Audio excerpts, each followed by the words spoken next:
Hello everyone, আসসালামু আলাইকুম। কেমন আছেন সবাই? আশা রাখছি সবাই ভালো আছেন। আজকে আমি আপনাদের মাঝে নিয়ে আসলাম কাঁঠাল পাতা দিয়ে তালের পিঠা, তালের বাফা পিঠা বা কোন পিঠা যেটা বলুন না কেন, খেতে কিন্তু অনেক বেশি মজা আর স্বাস্থ্যকর। এই পিঠাটা দেখতে যতই না সুন্দর, খেতে অনেক বেশি মজা হয়।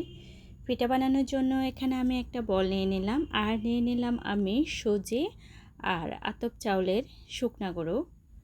এখানে বলের মধ্যে আমি দিয়ে দেব 3 কাপ তালের কাত। আমি চায়ের কাপ দিয়ে মেপে দিতেছি, আপনারা চাইলে যে কোনো কাপে মেপে দিতে পারেন, কোনো সমস্যা হবে না। আর দিয়ে দিলাম 1 কাপ পানি। এখানে পানিটা অবশ্যই আপনারা ব্যবহার করবেন, না হলে কিন্তু পারফেক্ট পিঠা হবে না। যদি শুধু তালের কাত দিয়ে পিঠাটা তৈরি করতে যান তাহলে পিঠাটা মোটেই পারফেক্ট হবে না। দিয়ে দিলাম 1 কাপ চিনি। মিষ্টিটা আমি আমার পছন্দ মতো দিলাম। আপনারা যেমন মিষ্টি খেতে পছন্দ করেন তেমনই দিবেন, সম্পূর্ণ নিজেদের পছন্দের উপরে নির্ভর করবে। এখানে আমি একই কাপে মেপে দিলাম 2 কাপ সুজি, আর 2 কাপ দিয়ে দেব শুকনো আতপ চালের গুঁড়ো। তবে এখানে কোনো প্রকার আটা বা ময়দা ইউজ করতে যাবেন না, তাহলে পিঠার ফলাফল কিন্তু ভালো পাবেন না। চাউলের গুঁড়া আর সুজি দিয়ে আমি ভালো করে মিশিয়ে নিতেছি। আমি কিন্তু এখানে আরও হাফ কাপ সুজি ইউজ করেছি। সুজির পরিমাণ যত বেশি হবে পিঠাটা ততই ভালো হবে।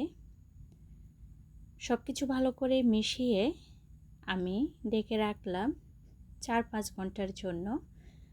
ব্যাটারটা আমি যে জায়গায় একটু গরম আছে ওই জায়গায় রেখেছি। আপনারা চেষ্টা করবেন গরম স্থানে রাখার জন্য, তাহলে ব্যাটারটা পারফেক্টভাবে সেট হয়ে যাবে। পিঠা বানানোর জন্য কাঁঠাল পাতা দিয়ে আমি কোন তৈরি করে নেব। তো পাতাগুলো আমি গাছ থেকে ছিঁড়িয়ে ভালো করে ধুয়ে পরিষ্কার করে নিয়েছি। এই যে দেখুন কোনগুলো আমি কীভাবে বানিয়ে নিতেছি, একেবারে সহজ। আপনারা একটু লক্ষ্য করলে বুঝতে পারবেন। আপনাদের বোঝার সুবিধার্থে আমি আবারও আপনাদেরকে দেখিয়ে দিতেছি। তবে লক্ষ্য রাখবেন নিচের দিকের যে ছিদ্র যাতে না থাকে সেটাই। আমি জানি না এতক্ষণ পর্যন্ত আমার কোনো প্রিয় ভাই বোনেরা আমার সাথে আছেন কিনা। যদি কেউ থেকে থাকেন তাহলে প্লিজ ভিডিওতে একটা লাইক দিতে ভুলবেন না। আর যদি মনে করেন আমার এই ছোট্ট চ্যানেলটা সাবস্ক্রাইব করার যোগ্য, অবশ্যই সাবস্ক্রাইব করে চ্যানেলের সাথেই থাকবেন সব সময়ের জন্য, সহজ সহজ রেসিপি পাওয়ার জন্য। পিঠা তৈরি করার জন্য বড় একটা পাতিলের মধ্যে আমি একটা স্ট্যান্ড বসিয়ে নিলাম, আর দিয়ে দিলাম খড়। আপনাদের হাতের নাগালে যদি খড় না থাকে তাহলে যে কোনো মোটা টাওয়াল বা কাপড় ইউজ করতে পারেন, কোনো সমস্যা হবে না। আমি গ্রামের বাড়ির মেয়ে, সেই জন্য আমি খড় পেয়েছি। 4-5 ঘন্টা পর ব্যাটারটা দেখুন এমনই হলো। এখানে দিয়ে দিলাম আমি 1 চামচের একটু কম বেকিং পাউডার আর স্বাদ মতো লবণ দিয়ে দিলাম। এখানে একটা নারকেলকে আমি কুড়িয়েও দিলাম, আবার কুচি করেও দিলাম। কুচি করা নারকেলটা যখন পিঠাটা খাওয়া হবে তখন দাঁতের মধ্যে একটু আস্ত আস্ত লাগবে, খেতে বেশি ভালো লাগে পিঠা। এখানে আমার মনে হলো সামান্য পানি লাগবে, সেই জন্য আমি সামান্য পানি দিয়ে দিলাম। এই পিঠাটা বানানোর জন্য ব্যাটার যদি পারফেক্ট না হয় তাহলে আপনার পিঠাও পারফেক্ট হবে না, আর খেতেও আপনি মজা পাবেন না। সবগুলা কোণ আমি বানিয়ে নিলাম। আমার মনে হলো মিষ্টির পরিমাণ আরও একটু লাগবে, সেই জন্য আমি আরও 2 টেবিল চামচ চিনি ব্যবহার করেছি। আপনারা আপনাদের পছন্দ মতো দিবেন মিষ্টিটা।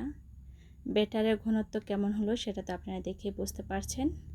আমি যেমনটা করেছি ব্যাটারের ঘনত্ব ঠিক তেমনটাই করবেন।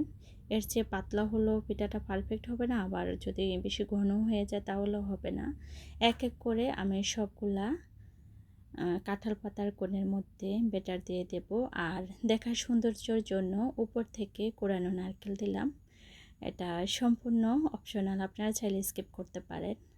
আমাকে এই পিঠা বানানোর ক্ষেত্রে আমার মা হেল্প করেছে। মা তো মাই, যেটা না বললে নয়, সেই জন্য আপনাদের সাথে শেয়ার করলাম। চুলায় আমি পাতিল বসিয়ে দিলাম, পাতিলের মধ্যে গরম পানি দিয়েছি। আপনারাও আগে থেকে একটু গরম পানি দিয়ে দিবেন, তাহলে খুব সহজে পিঠাটা হয়ে যাবে।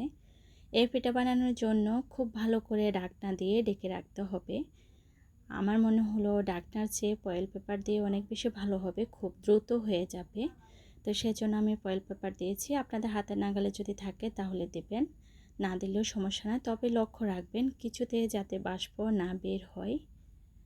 15 মিনিট পর আমি ফয়েল পেপার উঠিয়ে দেখলাম আমার সবগুলা পিঠা পারফেক্টভাবে হয়ে গেছে। একটা কাঠি দিয়ে আমি চেক করেছিলাম, যেমনটা আমরা কেক চেক করি ঠিক তেমনভাবে সবগুলা পিঠা আমি একই প্রসেসে তৈরি করে নিয়েছি।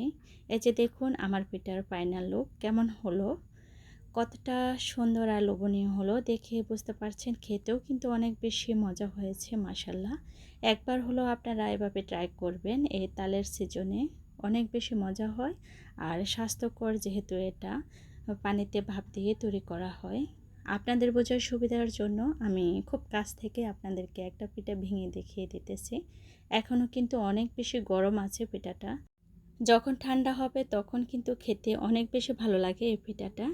আজ এ পর্যন্ত, সবাই ভালো থাকবেন, সুস্থ থাকবেন। চলে আসবো অন্য কোনো দিনে সহজ রেসিপি নিয়ে। আসসালামু আলাইকুম।